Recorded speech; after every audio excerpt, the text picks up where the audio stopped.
Break के बाद रुक करेंगे बिहार झारखंड बुलेटिन की ओर, जिसमें बात होगी देवघर की, जहां बाबा मंदिर देवघर में लाखों श्रद्धालुओं ने की शिव बाबा की पूजा अर्चना। साथ ही बात होगी मधुबनी की, जहां बाबू बरही में अल हमीद इस्लामिक गर्ल्स स्कूल का उद्घाटन हुआ। ऐसी तमाम खबरों पर विस्तार से होगी चर्चा। बाबा बैजनाथ धाम में धूमधाम से निकली बाबा भोलेनाथ की बारात, निकाली गई कई अद्भुत और आकर्षक झांकियां। महाशिवरात्रि के मौके पर देवघर में भव्य शिव बारात निकाली गई। इसका उद्घाटन सूबे के मुख्यमंत्री हेमंत सोरेन ने किया। उनके साथ पर्यटन मंत्री सुदिव्य सोनू, ग्रामीण विकास मंत्री दीपिका सिंह पांडे, पूर्व कृषि मंत्री बादल पत्रलेख, विधायक सुरेश पासवान और जिप अध्यक्ष किरण कुमारी, संताल परगना के आयुक्त लालचंद डांडेल, डीआईजी क्रांति कुमार, अंबर लकड़ा, DC Vishal Sagar, SP Ajit Peter, डंगडुंग Shivratri महोत्सव समिति अध्यक्ष अभिषेक आनंद झा, पंडा धर्मरक्षिणी सभा के पूर्व महामंत्री कार्तिक नाथ ठाकुर मौजूद थे। मुख्यमंत्री ने कहा कि देवघर शिव बारात का ये सरकारीकरण नहीं होगा। देवघर के पंडा समाज के प्रयास से ये बारात निकल रही है और आगे भी देवघर वासी ही बारात निकालेंगे। हम लोग तो मात्र सहयोग कर रहे हैं। उल्लेखनीय है कि पहली बार देवघर में पर्यटन विभाग की ओर से शिव बारात निकाली जा रही है। बारात को और अलौकिक और भव्य रूप बनाने के लिए राज्य सरकार से लेकर जिला प्रशासन की टीम पिछले 15 दिनों से तैयारी में जुटी हुई थी। वहीं शिवरात्रि महोत्सव समिति बारात में सहयोग कर रही है। बुधवार शाम में उद्घाटन के साथ ही शिव बारात में केकेएन स्टेडियम से निकली और निर्धारित रूटों से होते हुए बाबा बैजनाथ मंदिर पहुंची। इस दौरान देवघर की धरती पर जैसे देवलोक उतर आया हो, ऐसा प्रतीत हो रहा था। बारात में भूत पिशाच, दैत्य दानव, किन्नर गंधर्व, देवी देवताओं की झांकियां जब एक साथ देवघर की सड़कों पर निकली तो इस अलौकिक क्षण को सभी ने अपने मोबाइल में कैद करने से नहीं चूके। आज हम सब बाबा भोले की इस पावन धरती पर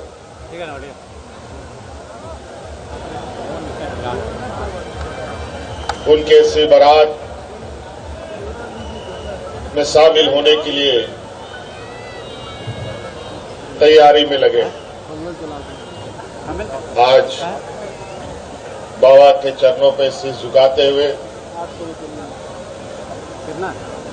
आप सबको जोहार करता हूं और मंच पर उपस्थित हमारे गण्यमान्य अतिथि का हार्दिक अभिनंदन करता हूं।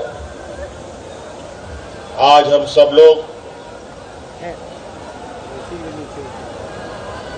एक ऐसे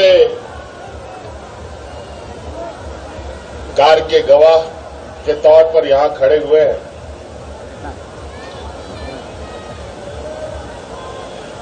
जिसको हमारे पूर्वज सदियों से और आने वाले अनंत काल तक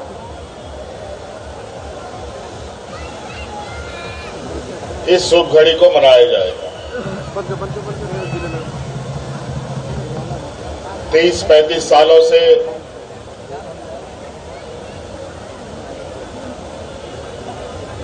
आप सभी लोगों ने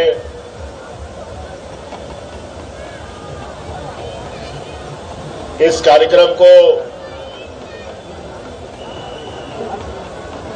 इस मकाम तक पहुंचाया है और आज आपके बीच में हमें भी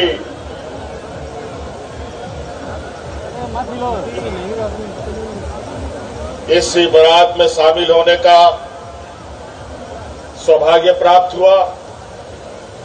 सिर्फ झारखंड नहीं, देश के विभिन्न राज्यों के लोगों के एक बहुत बड़ा आस्था का केंद्र रहा है और इनके इन प्रकार हर संभव यहां के जनता के और आप लोगों के सहयोग के साथ साथ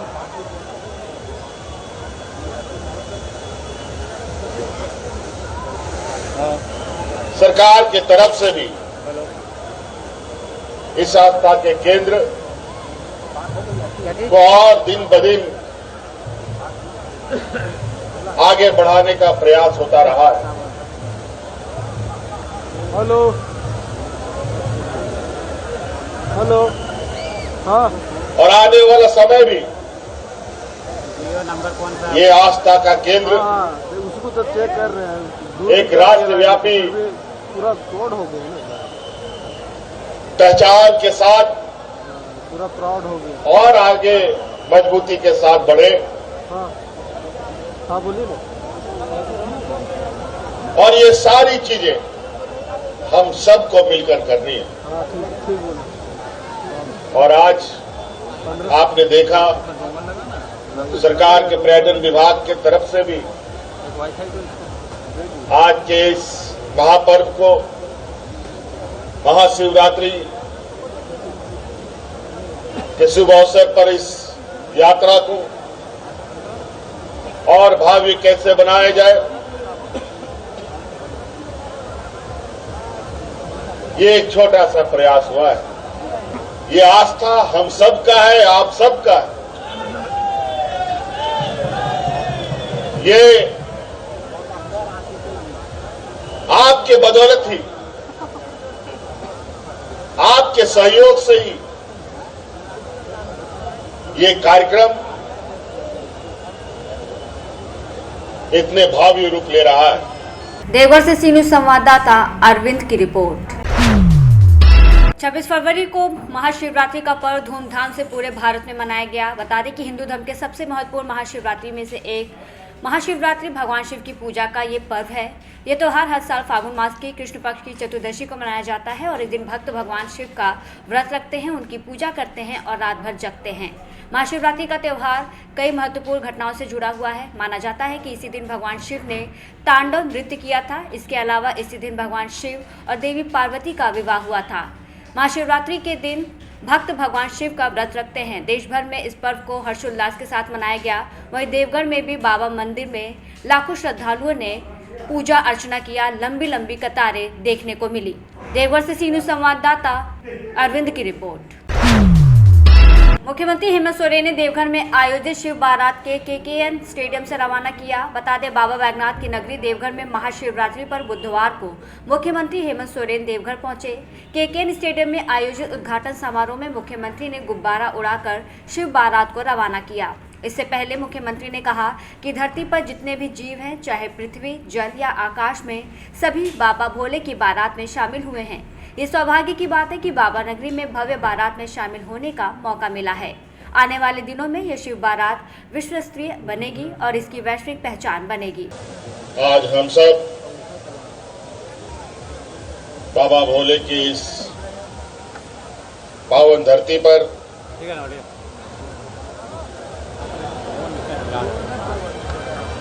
उनके शिव बारात में शामिल होने के लिए तैयारी में लगे। आज बाबा के चरणों पे शीश झुकाते हुए आप सबको जोहार करता हूं और मंच पर उपस्थित हमारे गण्यमान्य अतिथि का हार्दिक अभिनंदन करता हूं। आज हम सब लोग एक ऐसे कार्य के गवाह के तौर पर यहां खड़े हुए हैं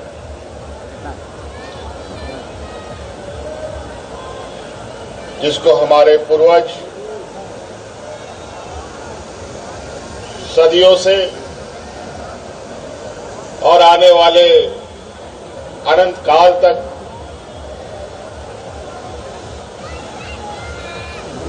इस शुभ घड़ी को मनाया जाएगा। 30-35 सालों से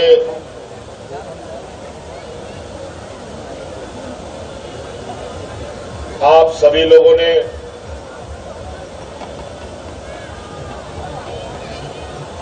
इस कार्यक्रम को इस मकाम तक पहुंचाया है और आज आपके बीच में हमें भी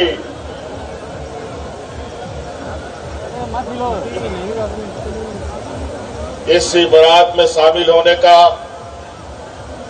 सौभाग्य प्राप्त हुआ।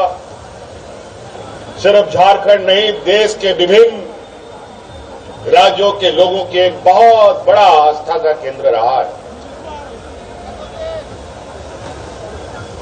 और केन प्रकार हर संभव यहाँ के जनता के और आप लोगों के सहयोग के साथ साथ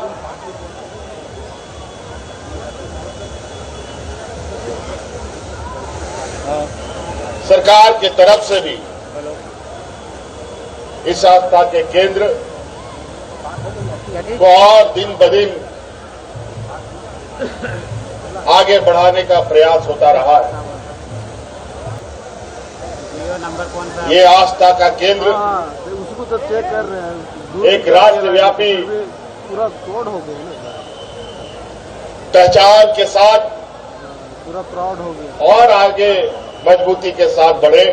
हाँ हाँ बोलिए ना। और ये सारी चीजें हम सबको मिलकर करनी है। हाँ ठीक बोला। और आज आपने देखा सरकार के पर्यटन विभाग के तरफ से भी आज के इस महापर्व को, महाशिवरात्रि के शुभ अवसर पर इस यात्रा को और भव्य कैसे बनाया जाए, ये एक छोटा सा प्रयास हुआ है। ये आस्था हम सबका है, आप सबका है। ये आपके बदौलत ही, आपके सहयोग से ही ये कार्यक्रम इतने भावी रूप ले रहा है। देवघर से सी न्यूज संवाददाता अरविंद यादव की रिपोर्ट। मधुबनी जिला के बाबूबरी में अल हमीद इस्लामिक गर्ल्स स्कूल का उद्घाटन एक दिवसीय कार्यक्रम में शरीक हुए कई आलिमे दीन। Al Hamid Islamic girls school campus में एक दिवसीय कार्यक्रम का आयोजन किया गया। इस अवसर पर मुफ्ती अबू जर काजमी ने नेता मोहम्मद जहांगीर को मुबारकबाद देते हुए कहा कि जिस तरह से मोहम्मद जहांगीर ने बच्चों की शिक्षा के लिए सीबीएसई बोर्ड अंग्रेजी मीडियम के हिसाब से एक स्कूल कायम किया है, इसलिए मैं इन्हें मुबारकबाद देता हूँ। इस अवसर पर मुफ्ती अबू जर काजमी ने संबोधित करते हुए कहा कि अल हमीद इस्लामिक गर्ल्स स्कूल में अंग्रेजी माध्यम से शिक्षा दी जाएगी। उन्होंने मोहम्मद जहांगीर की तारीफ करते हुए कहा कि इस स्कूल में ऐसा निज़ाम हो कि सभी जात, सभी मजहब के बच्चे यहाँ तालीम हासिल करें। उम्मीद है इस तरह का इस इलाके में ये पहला इरादा होगा। उन्होंने आगे कहा कि 5 साल के अंदर अल हमीद इस्लामिक गर्ल्स स्कूल नमूना पेश करेगा कि सब लोग अपनी बच्चों की तालीम के लिए हमेशा कोशिश करते हैं, जबकि सोसाइटी में और इलाके में तब्दीली जाएगी।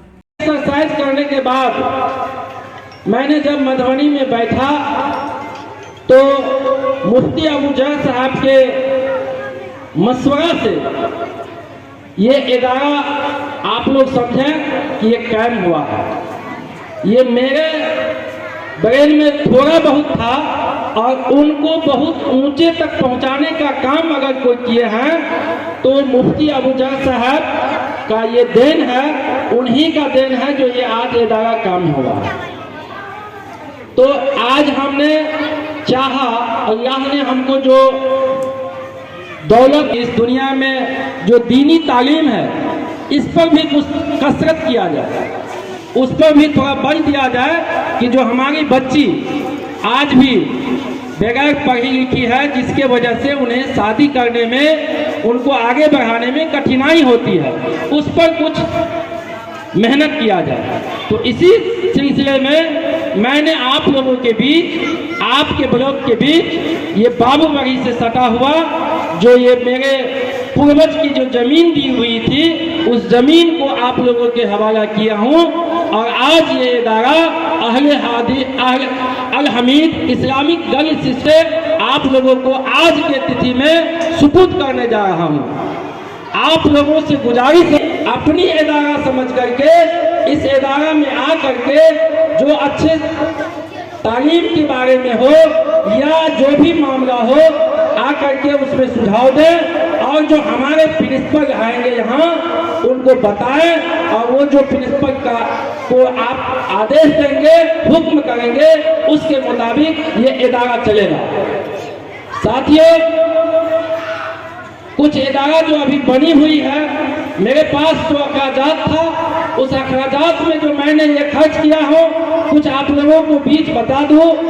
मैंने कई जगह जो हमारे इस्लामिक पहले बनात चलता था, आज भी चल रहा है, तो हजरत ने हमें बताए कि ये स्कूल का नाम दिया जाए। ये बनात की जरूरत हम आप लोगों को नहीं है, ये संगम की जरूरत है। हमारी बच्ची को जो तालीम की जरूरत है, यहाँ एक संगम की जरूरत है। इसीलिए हमने इसका नाम अल हमीद इस्लामिक गर्ल्स स्कूल रखा।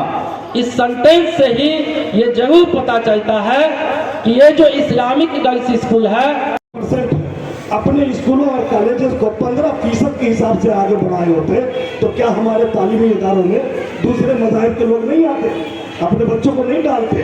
अगर यहाँ हम तालीम एजुकेशन में कोई ये तकसीम नहीं है, कोई तकसीम नहीं है, हर इल्म ऊपर से आया है। और हमारे हुजूर ने फरमाया उतलुल इल्म वलो काना बिस्सीन। ये कब फरमाया? जबकि खुद हुजूर हैं जो मुअल्लिम कायनात है, वो मदीना में बैठ के फरमा रहे हैं कि अगर चीन जाकर के तुम्हें तालीम हासिल करना पड़े तो चीन जाकर के तालीम हासिल करो। इस तालीम का मरकज चीन था। सोचने की जरूरत है कि उलूम नबी जो उलूम दीनिया, वो उनका मुअल्लिम कह रहा है कि अगर तुमको इल्म हासिल करने के लिए चीन का सफर करना पड़े, कितना मुश्किल सफर था उस टाइम में। हवाई जहाज का इंतजाम नहीं था, चीन जाना आसान नहीं था। हुजूर का इशारा इस बात की जानिब है कि हर तरह की परेशानी के बाद भी अगर तुम्हें कहीं इल्म का पता मिले तो वहाँ जाकर के इल्म हासिल करो।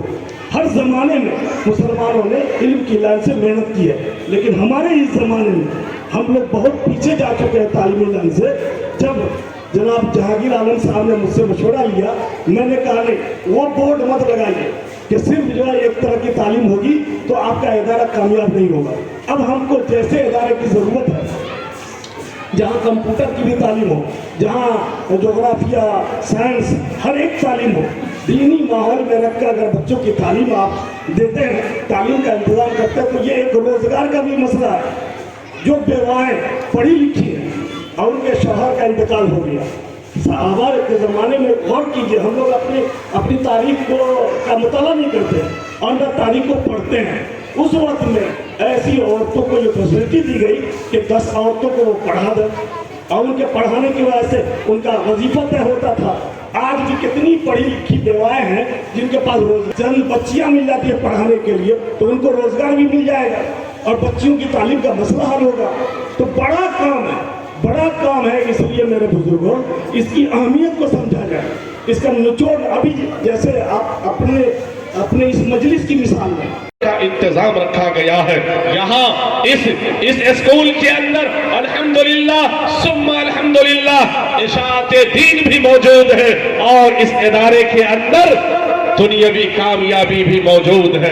ऐ मेरे मिल्लत के दयालो, आप ये इरादा लेकर जाए कि ऐसा इदारा दूर दराज तक देखने को नहीं मिलता है कि बैक वक्त उसके अंदर कुरान पाक की तालीम हो, हदीस की तालीम हो और उसके अंदर सीबीएसई बोर्ड की भी तालीम हो रही हो। ऐ मेरे दोस्तों बुजुर्गों, आज अल्हम्दुलिल्लाह मौका अल्लाह ने नवाजा है नेता जहांगीर साहब को। आप उनके साथ शाना बशाना कदम से कदम मिलाकर इंशाअल्लाह अगर चलेंगे, याद रखिए आने वाले 5 से 10 साल के अंदर में ये जो जहेज के मुतालबा करने वाले ठेकेदार जो बैठे हुए, अगर आपकी बच्ची के अंदर इक्की भीकी होगी, इस्लामी एतबार से तालीम मजबूत होगी, आपकी बच्चियों के अंदर अगर दुनियावी एतबार से साइंस के एतबार से आपकी बच्ची का रिश्ता खुद आपकी बच्चियों तक आकर रहेगा। लोग आपकी बच्चियों से रिश्ता करने के लिए बेसब्री से इंतजार करेंगे। ये 10 साल आने वाले दौर के बाद आप नजारा देख लीजिएगा। इन्होंने नेता जहांगीर साहब और है आपके ऊपर बहुत सारे इश्कालात खड़े होंगे, एतराजात आएंगे, आपके ऊपर मुसीबतों का पहाड़ टूटेगा, लेकिन आपको एक शेर मैं याद दिलाना चाहता हूं। अल्लाह अव्वल को कोहे तूर पे चढ़ना न चाहिए, अव्वल को कोहे तूर पे चढ़ना न चाहिए, और जब रख दिया कदम तो हटाना न चाहिए। ऐ नेता जहांगीर साहब, आप मधुबनी से सी न्यूज़ संवाददाता अबू बकर सिद्दीकी की रिपोर्ट।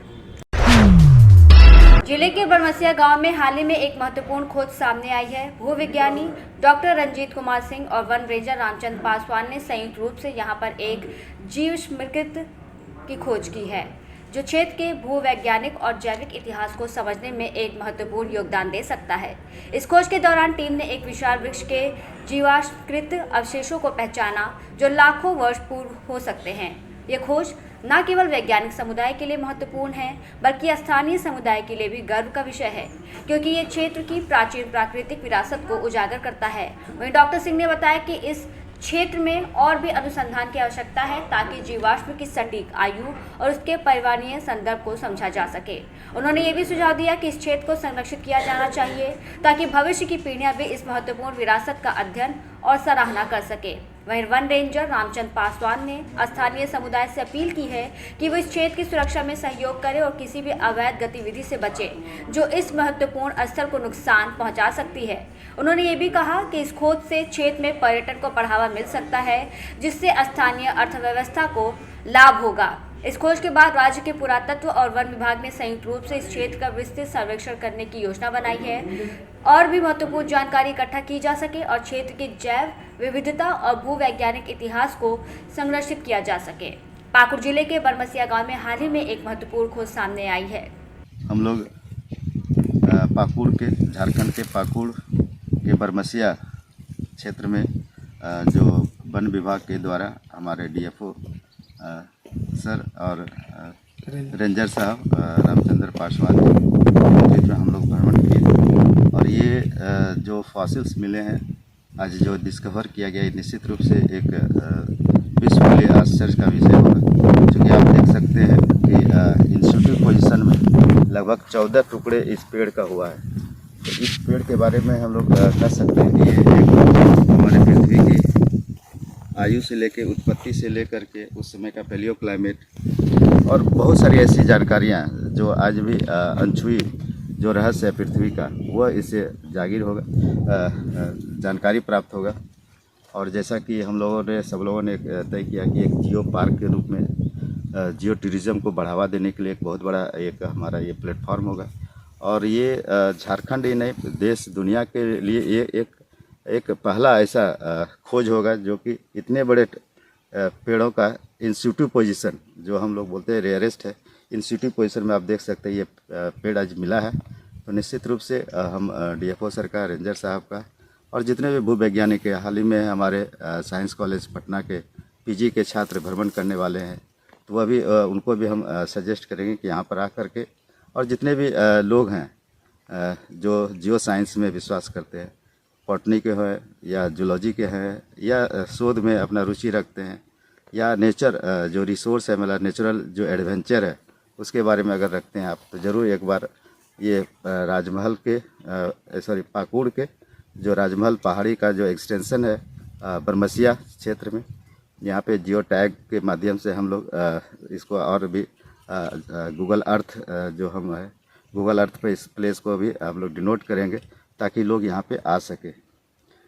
मैं सरकार और ज़िला प्रशासन और समस्त तमाम से यही अनुरोध करेंगे कि ऐसे चीज़ों को जो नेचुरल हेरिटेज है, जो इंटरनेशनल हेरिटेज हमारा है, जैसे जियोलॉजिकल सर्वे ऑफ इंडिया ने कुछ चीज़ों के हेरिटेज में रखा है, हमको लगता है इसको भी एक घोषणा किया जा सकता है कि एक हमारा जियो हेरिटेज साइट घोषित हो। पाकुड़ से सी न्यूज़ संवाददाता पंकज भगत की रिपोर्ट। बिहार झारखंड बुलेटिन में बस इतना ही। आप बने रहिए सी न्यूज़ भारत के साथ। हर खबर आपके साथ, आपके हाथ।